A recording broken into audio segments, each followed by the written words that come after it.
अवाजी समातुन ताईं radio voice of Sindh London. सदा आहे सूर जी वाढोड़ियन वाई, जेका अथन मन में सलन न साई। ओड़क उहाई ॻोल्हियो लहन ॻाल्हड़ी। भलारे बिटदणी जे भलारे बैत साम्हूं जी आवाज़ मुसाफ़िर radio voice of Sindh London तां थिए दुनिया जी कुंड कुड़च ताईं।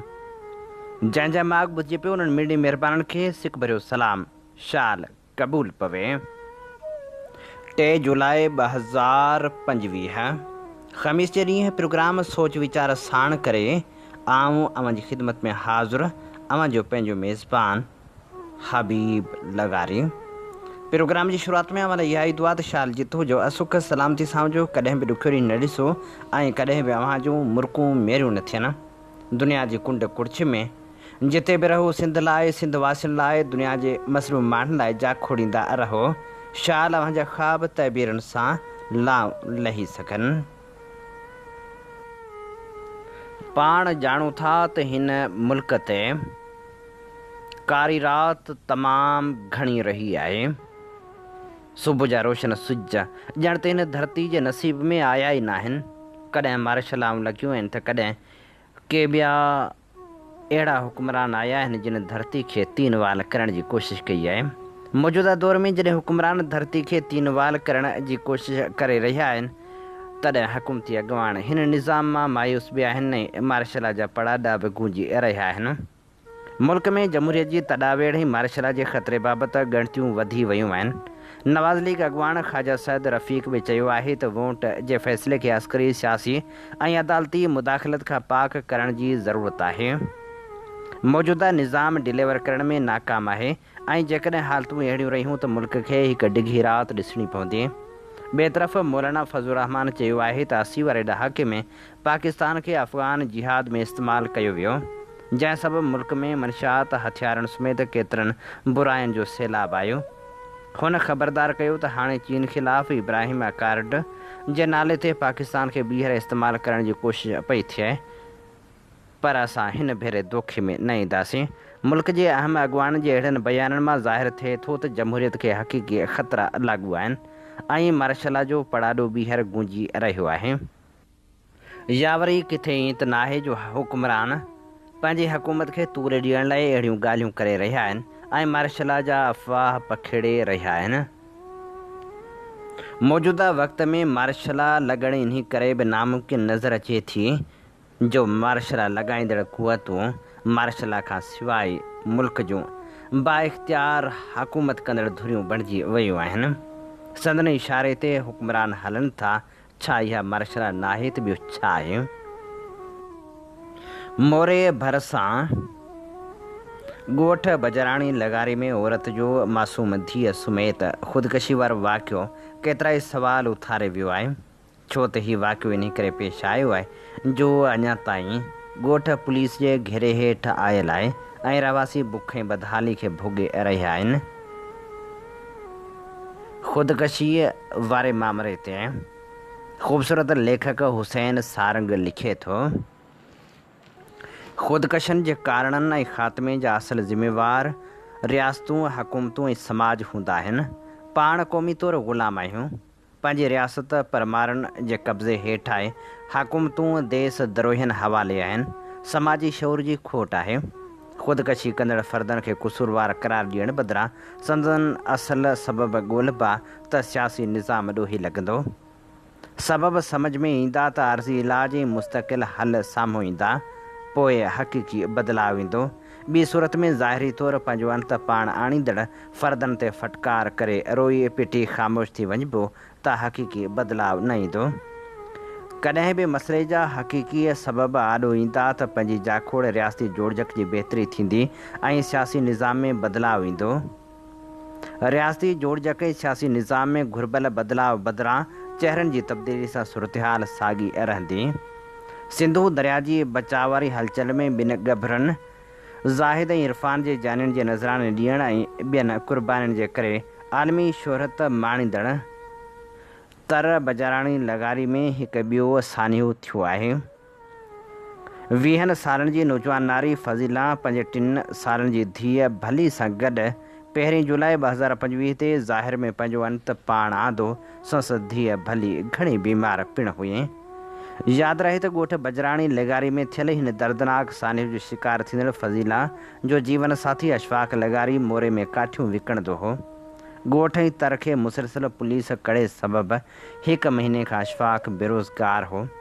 फज़ीला गुरबत मां तंग अची संदसि 2 सालनि जी निढड़ी धीउ भली खे खणी सिंधु दरिया में टिप ॾेई पाण खे सिंधु हवाले करे पाण सां गॾु पंहिंजी धीअ जो पिणु अंत आणे छॾियो।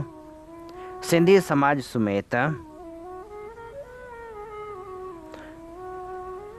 हर समाज ख़ासि करे ग़ुलाम पुठिते पियल पीढ़ियल मजबूर महकूम ऐं मज़लूम क़ौमनि ऐं समाजनि जा मसइला मुंझारा ऐं मामरा संदन क़ौमी ग़ुलामी सां ॻंढियल आहिनि। सिंधी समाज दुनिया जे चइनि इब्तिदाई सुधरियल समाजनि में ॻणिजे थो।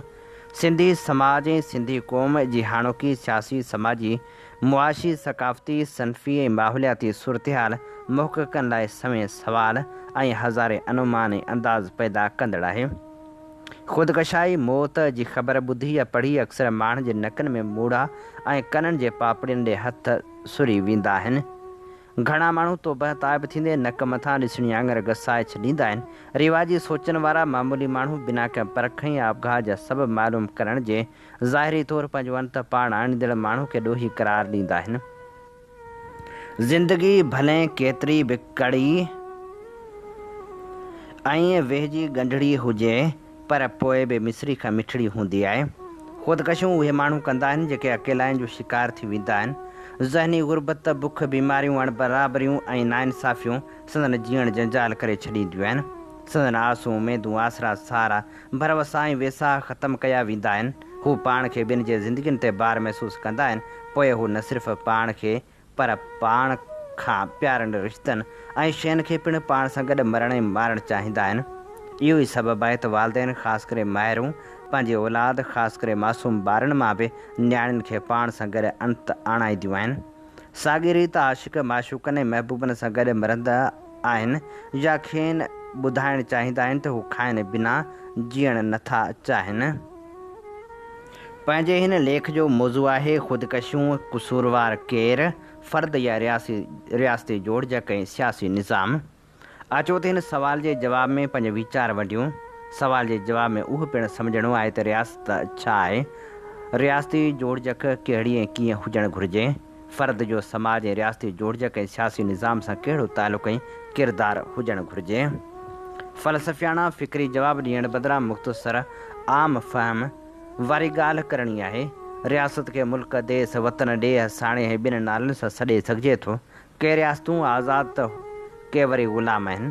किन मुल्कनि जे ॿिनि रियासतनि जे वसीलनि ते वालार आहे। पाण खे सम्झणो ऐं मञणो आहे त सिंध माज़ी में शाहूकार मुल्क रहियो आहे। हिन वक़्तु आज़ादु रियासत बदिरां इंतिज़ामी एके तौरु सूबो बणायलु आहे। एशिया जे अज़ीम इनक़लाबी अॻवान सिंध जे फ़िक्री रहनुमा ऐं सिंध सागर पार्टी जे बानी उबैदुल्ला सिंधी लिखियो हो त सिंध सिंधियुनि जी आहे। सिंध खे सूबो चवणु सिंध ऐं सिंधियुनि जी तौहीन आहे। पाण खे ख़बर आहे त सिंधी क़ौम न सिर्फ़ु तहज़ीब याफ़्ता पर दुनिया जी शाहूकार तरीन क़ौम रही आहे। हिन वक़्तु क़ौमी ग़ुलामी जे करे सिंधीअ क़ौम जा हर क़िस्म जा वसीला फुरियल आहिनि। सिंधी माण्हू बदअमनी बेरोज़गारी बीमारियुनि बेइल्मी ऐं वहम परस्ती में वकोड़ियल आहिनि। बेरोज़गार हारी पुहरियत ऐं निंढा मुलाज़िम पेट पालण लाइ मजबूर आहिनि। फ़िक्री पुख़्तगी न हुजण करे असांजा माण्हू ख़ासि करे औरतूं पाण मारनि थियूं या खेनि मारे ख़ुदकशी करार ॾिनो वञे थो। रियासत ऐं सियासी निज़ाम जो बुनियादी कमु पंहिंजे रहवासियुनि खे रोज़गार सिहत जूं सहूलियतूं तालीम तफ़री ऐं सुठो माहौल मुयसरु करणु आहे। जेका रियासत पंहिंजो बुनियादी किरदारु अदा न करे सा पंहिंजो वजूद जो जवाज़ वञाए वेहे थी। ख़ुदकशी समेत सभिनी मसइलनि जा सबब ॻोल्हे संदन हलनि वारी हलचल जो हिसो थियणु घुरिजे। कंहिं ॾाहे चवाणी जेको बि माण्हू कंहिं बि मसइले जे हल जो हिसो न आहे सो पक सां उन मसइले जे सबब में शामिल आहे। हीअ असीं अवां जे समातनि जी नज़र करे रहिया हुआसीं। ख़ूबसूरत लेखक हुसैन सारंग जो लिखियलु ख़ूबसूरत लेख। अवां जी समातुनि ताईं radio voice of Sindh London. Pakistan हूं बि दहशतगर्दीअ जे निशाने ते रहियो आहे। ख़ासि तौर ते शिदत पसंदीअ में तेज़ी अची रही आहे। पाकिस्तान में हफ़्ते दौरान शिदत पसंद तशद्दुद में तेज़ी सां वाध थी 20 हमला थिया। हफ़्ते में 66% वधीक वाक़िया पेश आया, जंहिंजे नतीजे में 29 ॼणा अजल जो शिकार बणिया ऐं 19 ज़ख़्मी थी पिया, जॾहिं त बलूचिस्तान शिदत पसंद तशद्दुद जो मर्कज़ बणियल रहियो। इन हवाले सां पेश करियूं था डॉक्टर शुमैला मुमताज़ जी रिपोर्ट। पाकिस्तान में हफ़्ते दौरान शिदत पसंद तशद्दुद में तेज़ी सां वाध ॾिठी वई। 20 हमला थिया। गुज़िरियल हफ़्ते खां 66% वाक़िया वधीक थिया, जंहिंजे नतीजे में 29 ॼणा मौत जो खाज बणिया ऐं 19 ज़ख़्मी थी पिया। शिदत पसंद तशद्दुद जो मर्कज़ बलूचिस्तान रहियो। ख़ैबर पख्तूनख्वा ऐं अॻूणे फाटा में पिणु अहम सरगर्मियूं ॾिठियूं वियूं, जॾहिं त टारगेट किलिंग्स ड्रोन हमला पिणु हिकमत अमली में शामिल हुआ। सिक्योरिटी फोर्सिस 4 ऑपरेशन कया, जिन में 16 शिदत पसंद मारिजी विया ऐं 10 राह सां लाॻापियल कार्रवाइनि खे गिरफ़्तार कयो वियो। सियासी इंतशार बरक़रार रहियो। तहरीक इंसाफ़ क़ानूनी ऐं अंदरूनी चैलेंजनि खे मुंहुं ॾींदी रही। लाहौर हाई कोर्ट पारां 9 मई जे केसनि में इमरान ख़ान जी ज़मानत जी दरख़्वास्त रद्द करणु पार्टी जे मसइलनि में इज़ाफ़ो कयो, जॾहिं त KPK जे वॾे वज़ीर अली अमीन गंडापुर जी हैरान कंदड़ बजट मंज़ूरी रद्द अमल खे जनमु ॾिनो ऐं अंदरूनी धड़े खे बेनक़ाब कयो।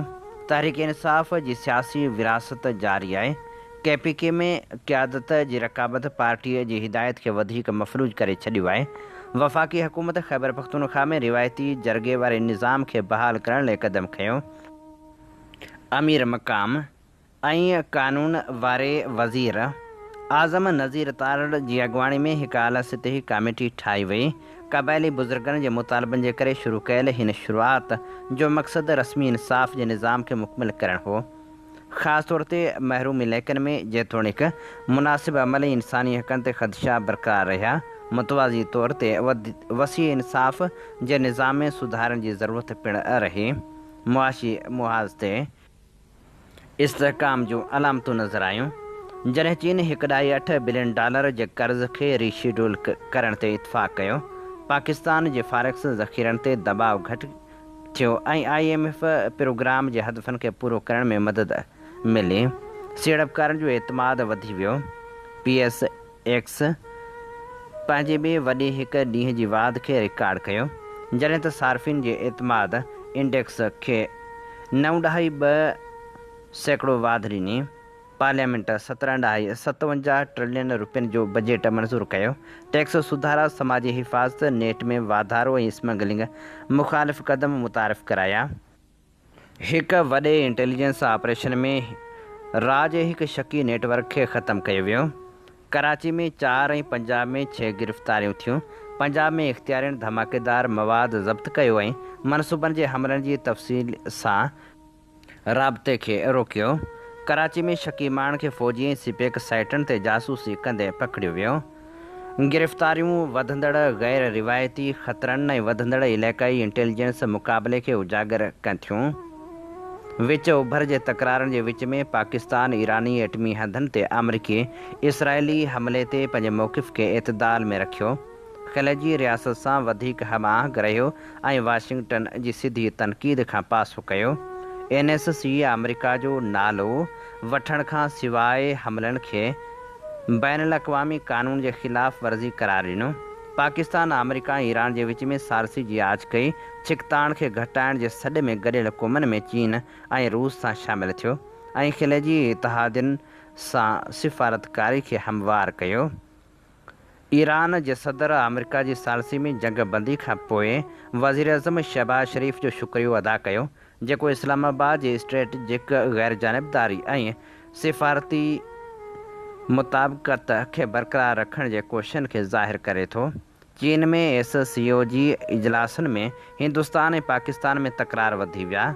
NSE अजीत दोवल पाकिस्तान ते दहशतगर्दी जो इल्ज़ाम लॻायो। लश्कर तैयबा ऐं जैश मोहम्मद जो हवालो ॾींदे जॾहिं त पाकिस्तान जे NSA आसिम मलिक भारत ते बलूचिस्तान ऐं ख़ैबर पख्तूनख्वा में तशदुद जी हिमायत करण जो इल्ज़ाम लॻायो। बचाव वारे वज़ीर ख़्वाजा आसिफ़ मुल्की हमलनि में परॾेही मुदाख़लत ते ख़दशनि खे वरजायो। गज़ा, कश्मीर ऐं अफ़गानिस्तान में अमन खे वसी इस्तेहकाम सां ॻंढियो। हिंदुस्तान जे इनकार गॾियल पधरनामे जी तौसीक़ में रुकावट विधी ऐं ख़ात्मे जो सबबु उहो इनकार ई बणियो। भारत पारां सिंधु तास मुआदे जी भञकड़ी ऐं पहलगाम हमले सां लाॻापियल गॾियल क़ौमनि में इल्ज़ामनि सां तकरार वधिया। डोनाल्ड ट्रंप खे नोबल अमन इनाम लाइ नामज़द करण जे हुकूमती फ़ैसिले ते क़ौमी असेंबली में तनक़ीद कई वई। मुख़ालिफ़ धुर जे पार्टियुनि फ़ैसिले जी जाइज़ियत ते सवाल उथारिया। ख़ासि तौर ते ट्रंप जे विचो उभर में तकरारी किरदार ते केतिरा ई सवाल उथारिया विया। नामज़दगी अमेरिका पाकिस्तान लाॻापन जी गर्मजोशीअ जे विच में आहे, जंहिंमें ट्रंप इलाइक़ाई तकरार खे घटाइण में आर्मी चीफ आसिफ मुनीर जे किरदार जी तारीफ़ ऐं विचो उभर जे अमन ते सेक्रेटरी ऑफ स्टेट रोबियो जी पहुच शामिल हुई। अमेरिका पाकिस्तान लाॻापन जो मुस्तक़बिल अञा ताईं वाज़िह न आहे। छा उहे हिकमत अमली तावन खां वधीक गहरा थियनि था या ट्रांज़ेक्शनल रहनि था। साॻिए वक़्तु अफ़गानिस्तान जी आलमी हैसियत तब्दील थी रही आहे, जंहिं इलाइक़ाई मसरूफ़ियत वधी रही आहे ऐं बैन अल-अक़वामी जांच तेज़ थी रही आहे। बरतानिया जे ख़ासि सफ़ीर जी मुक़ररी यूरोपी दिलचस्पीअ जी तजदीद जो इशारो ॾिए थी, जॾहिं त गॾियल क़ौमनि ऐं अमेरिका तालिबान जे पॉलिसियुनि ख़ासि तौर ते इंसानी हक़नि ऐं दहशतगर्दी वारे मामले ते तनक़ीद जो निशानो बणिजंदा रहिया आहिनि। अमेरिका तालिबान जी इमदाद खे रोकण लाइ क़ानून मंज़ूरु कयो, जॾहिं त पाकिस्तान क़ाबिल ते दबाउ विधो त हू TTP ख़िलाफ़ कार्रवाई करे ऐं OIC ऐं गॾियल क़ौमनि में औरतुनि जे हक़नि जो एतिराम करे। तालिबान अफ़ीम जी पोख में घटिताई खे उजागर कनि था ऐं चीन ऐं तुर्की सां वेझा लाॻापा ॻोल्हिनि था। इस्लामाबाद ऐं काबिल जे विच में बहितर सिफ़ारती लाॻापनि जे बावजूदि चीनी सालसी जी सहूलियत सां सरहद पार शिदत पसंदी अहम चैलेंज रहे थी। हीअ असीं अव्हांजी ख़िदमत में पेश करे रहिया हुआसीं अहम रिपोर्ट, जेका लिखियल हुई डॉक्टर शुमैला मुमताज़ जी। अवांजी समातुनि ताईं radio voice of Sindh London.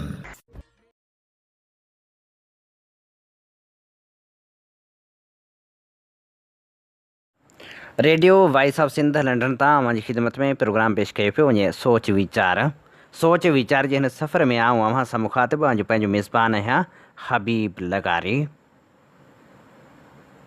Programme सोच वीचार में हाणे अव्हांजे समातनि जी नज़र करियूं था उहा लिखणी जंहिंजो उनवान आहे शिकारपुर जिते जुती रहिजी वई, नंद झावरी विछोड़े ऐं उमेद जी कहाणी। हीउ लेख असां अव्हां लाइ सोशल मीडिया तां चूंड कयो आहे। विरहाङे खां अॻु शिकारपुर जेको सिंध जो पेरिस सॾिबो हो, अमन मोहबत ऐं गॾियल सक़ाफ़त जो मर्कज़ हो। हिते हिंदू ऐं मुस्लमान सदियुनि खां गॾिजी रहंदा हुआ, गॾिजी कारोबार कंदा हुआ ऐं हिक ॿिए जे ख़ुशियुनि ऐं ग़मनि में शरीक थींदा हुआ। उन्हनि ॾींहंनि में झावरी ख़ानदान शिकारपुर जे मौजूद हिंदू घराणनि मां हिकु हो। संदन वॾा हिन शहर में जावा ऐं निपना हुआ ऐं संदन हिक अबाणो घर ऐं ज़रख़ेज़ ज़मीन हुई, जंहिंसां खेनि तमामु घणी जज़्बाती वाबस्तगी हुई। झावरी ख़ानदान पंहिंजे मुस्लमान पाड़ेसरियुनि सां रली मिली रहंदो हो ऐं संदन ज़िंदगी ख़ुशहाली ऐं भाईचारे जो मिसाल हुई। विरहाङे जो तूफ़ान ऐं लॾपलाइण जो फ़ैसिलो 1947 में हिंदुस्तान जे विरहाङे जो ऐलान थियो त सिंध में शुरूआति में त सकून हो, पर उहो सकून घणो वक़्तु क़ाइमु न रही सघियो। जनवरी 1948 में कराची में फ़िरके वारनि फ़सादनि सिंध जे हिंदनि खे धोॾे छॾियो। हाणे जान ऐं माल जा ख़तरा वधी विया हुआ। झावरी ख़ानदान लाइ बि उहे ॾींहं ॾाढा ॾुखिया हुआ। आख़िरकार ख़ानदान जे वॾनि उहो ॾुखियो फ़ैसिलो कयो त पंहिंजे ॿारनि जे महफ़ूज़ मुस्तक़बिल लाइ शिकारपुर खे छॾिणो पवंदो। उहो फ़ैसिलो सवलो न हो, छो त पंहिंजो वतन अबाणो घर ऐं सभु कुझु पोइ ते छॾिणो पइजी रहियो हो। लॾपलाइण जो दर्दनाक सफ़र। जनवरी 1948 जी हिकु थधी सुबुह जो झावरी ख़ानदान पंहिंजे घर मां निकितो। उहो शहर जेको काल्ह ताईं पंहिंजो हो, अॼु उतां हिकु अणॼातल सफ़र ॾांहुं रवाना थी रहिया हुआ। रिवायत आहे त नंद झांवरी जो पीउ लॾपलाण वक़्तु हलंदड़ ट्रेन ते चढ़ण जी कोशिश में एतिरो त जल्दी में हो जो संस जुती प्लेटफार्म ते ई रहिजी वई। उहा जुती संस विछड़ियल वतन जी अलामत बणिजी वई, जंहिंजो ज़िक्र नंद पोइ पंहिंजे नज़म जुती में कयो। शिकारपुर खां ही ख़ानदान उठ गाॾीअ ज़रिए सखर ऐं पोइ कराची पहुतो। कराची जे बंदरगाह ते पनाह गिरनि जो हिकु वॾो मेड़ हो जेको बहरी जहाज़नि ज़रिए भारत वञण जो मुंतज़र हो। झावरी ख़ानदान खे बि करापाड़ा नाले हिकु जहाज़ ते जाइ मिली जेको बम्बई हाणे मुंबई वञी रहियो हो। 10 सालनि जी नंढड़े नंद लाइ त उहो सफ़र हिकु मुहिम वांगुरु हो, पर संस वॾनि जी अखियुनि में पंहिंजे वतन खां विछोड़े जो ॾुख साफ़ नज़र अची रहियो हो। पनाहगीर कैंप जूं सख़्तियूं। बम्बई पहुचण ते झावरी ख़ानदान खे ॿियनि पनाहगीरनि सां गॾु चैंबूर जी पनाहगाह कैंप में रखियो वियो। उहा जाइ पुराणनि फ़ौजी बैरकनि ते मुश्तमिल हुई, जिते हिकु हिकु हाल में 12 खां 15 ख़ानदान गॾु रहंदा हुआ। नकाज़ाती ज़िंदगी हुई, नई बुनियादी सहूलियतूं, पाणी लाइ डिघियूं कतारूं, बिजली जो नालो निशान न हो ऐं राति जो हूंदा ई विरागी में नांग ऐं विछनि जो ख़ौफ़ अलॻि। हिन मुश्किल वक़्त में ख़ानदान जी इक़्तिसादी हालत तमामु ख़राबु हुई। नंद जा पीउ ऐं ॾाॾो पोइते रहिजी विया हुआ, छो त उहे पंहिंजे ज़मीन घर ते फौरी तौरु छॾण लाइ तयारु न हुआ। तंहिं करे 12 सालनि जे नंद खे घर जी मदद लाइ कमु करणो पियो। हुन कैंप में ई हिकु निढीअ नौकिरी शुरू कई, जितां खेसि रोज़ानो ₹1 मिलंदो हो। नई शुरूआत ऐं कामयाबी। आहिस्ते आहिस्ते हालतूं बहितर थियण लॻियूं। भारत जी हुकूमत पनाहगीरनि जे आबादकारी लाइ मनसूबा ठाहिया। नंद जा पीउ ऐं ॾाॾो बि 1 साल अंदरि बम्बई पहुची विया। सिंधी बिरादरी पंहिंजी महिनत ऐं हिमत सां नई ज़िंदगी जी शुरूआति कई। झावरी ख़ानदान बि हिमत न हारी ऐं ॾींहुं राति महिनत कई। नंद जे पीउ कपिड़े जो कारोबार शुरू कयो ऐं नंद तालीम सां गॾोगॾु कारोबारी तरबियत बि हासिलु कई। वक़्तु गुज़रण सां गॾु नंद झावरी पंहिंजी महिनत ऐं ज़हानत सां हीरनि जे वापार में वॾो नालो कमायो। उहो साॻियो नंद जेको कॾहिं पनाहगीर कैंप में ₹1 ते कमु कंदो हो, अॼु बम्बई जो हिकु कामयाबु हीरनि जो वापारी। पर हुन कामयाबी सां गॾु पंहिंजी सकाफ़त सुञाणप खे बि ज़िंदा रखियो। विरहाङे जे ॾुखनि खे हुन पंहिंजी शाइरी में बयानु कयो ऐं संस नज़म जुती लॾपलाण जे दर्द जो आइनो बणिजी वियो। विछड़ियल वतन जो यादूं। जेतोणीकि झावरी ख़ानदान भारत में कामयाबु ज़िंदगी गुज़ारी, पर शिकारपुर जूं यादूं संदनि दिलि मां कॾहिं बि न विसरियूं। केतिरनि सालनि खां पोइ जॾहिं हालतूं बहितर थियूं त नंद पंहिंजी जनम भूमि खे ॾिसण लाइ पाकिस्तान आयो। हू जॾहिं शिकारपुर में पंहिंजे निटपिण जे घटिन में वियो त उते संस ख़ानदान जी हिकु पुराणी धोबण खे सुञाणे वरितो। उन पोढ़ी औरत नंद खे सुञाणींदे ई भाकुर पाए रोअणु शुरू कयो ऐं चयाईं, मुंहिंजो निढो साहिबज़ादो एतिरो वॾो थी वियो। उहो मंज़रु नंद लाइ तमामु जज़्बाती हो। हुन पंहिंजे अबाणे घर खे परे खां ॾिठो ऐं उते हिकु ॾीओ ॿारियो, ॼण त पंहिंजे विछड़ियल वतन खे ॿीहर भाकुर पातो हुजाईं। नंद झांवरी जी कहाणी सिर्फ़ु हिकु ख़ानदान जी कहाणी न आहे, पर उन्हनि लखे सिंधी हिंदनि जी कहाणी आहे जिन विरहाङे जे करे पंहिंजा घर छॾिया। उहा कहाणी ॾुख ऐं विछोड़े सां गॾोगॾु हिमत, महिनत ऐं उमेद जी बि कहाणी आहे। उहा यादि ॾियारे थी त इंसानु पंहिंजी महिनत ऐं अज़म सां कंहिं बि मुश्किल खे मुंहुं ॾेई सघे थो, पर पंहिंजी मिटी जी ख़ुशबू ऐं यादूं हमेशह संस दिलि में ज़िंदा रहंदियूं आहिनि। अवांजी समातुनि ताईं radio voice of Sindh London. अमीं ॿुधी रहिया आहियो radio voice of Sindh London. अवांजी ख़िदमत में प्रोग्राम पेश कयो पियो वञे सोच वीचार। सोच वीचार जे हिन सफ़र में आऊं अव्हां सां मुखातिबु आहियां पंहिंजो मेज़बान हबीब लगारी। प्रोग्राम सोच वीचार में हाणे ख़ूबसूरत लेखक मुश्ताक बाग़ानी जो लिखियल लेख अवांजे समातनि जी नज़र करियूं था, जंहिंजो उनवान आहे कोहिस्तान जो माण्हू हाणे थकिजी पियो आहे। काछे ऐं कोहिस्तान जो माण्हू हली हली हाणे थकिजी पियो आहे। हूअ 15,000 सालनि खां मुसलसिल पंध में आहे। हुन जे वरड़नि जॾहिं हिन दुनिया में अखियूं खोलियूं त सभ खां पहिरियां ई इशारनि ऐं आवाज़नि जे आधार ते पंहिंजी ॿोली ठाही, उन में ॻाल्हाइणु शुरू कयो। हुन जाबलू झिड़नि जे आधार ते पथर टाके जबलनि जे कारण ऐं अधोकनि में पंहिंजो अझो अॾियो। हुन वणनि जे टारियुनि कखनि ऐं काननि वारा झूपा ॾे छांव कई। जॾहिं आसमान ते बादल भरिजी अची ज़मीन ते वसण लॻा ऐं धरती ते अकीचार उभड़ उभरी आया त हुन आसमान खे अबो ऐं धरती खे अमा चवणु शुरू कयो। आसमान खे हुन ढक छपर छांव सम्झो ऐं हुनखे ढकींदड़ देवता जो नालो ॾिनो। उफ़क़ ते धरती ऐं आसमान जो मेलाप ॾिसी उनखे विहांव जो नालो ॾिनो। पोइ उन्हनि खे सारे जहां जे माउ पीउ कोठियो। हिन देवता जा नाला रखिया। हुन निखटनि खे बि नाला ॾिना। उभे उभारियाम निखट सभने विया, या कतिन कर मोड़िया टेड़ू उभा टे। हुन ओलह खां या कंहिं ॿिए तरफ़ खां कंहिं बरसात जी मौसम में सांग करे जॾहिं सिंध जे नाले सां सुञापतड़ कोहिस्तान ते क़दम रखियो त हू हैरान थी वियो। हिते जा गुल ॿूटा गाह वलियूं ऐं वणकार ॾिसी हुन पक जातो त हीअ बेशत या सर्ग आहे। हिन धरती माउ जा सिंगोयल ॾुथ ऐं वणकार ॾिसी उनखे सजदो कयो ऐं पोइ मथे आसमान तरफ़ निहारियाईं। कारावेस करे आयल ककर ऐं भरियल बादल ॾिसी अणॾिठी ताक़त या कुदरत आॾो सरखम तस्लीम कयाईं। कहाण ॾिठी कुवत जी वादाने जो तस्वर जोड़ियाईं।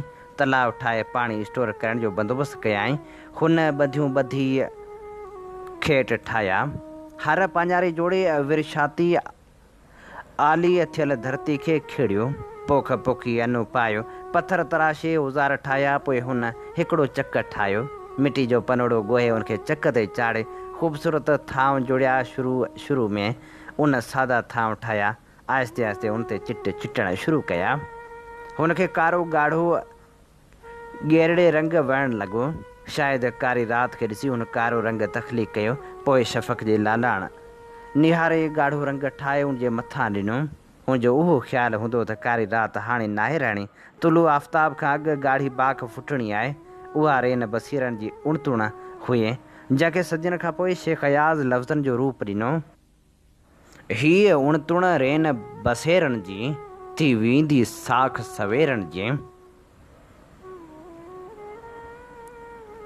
हुन ॻेरड़ी रंग मिटी माउ जे रंग तां खयो हूअ चिट चिटींदो रहियो।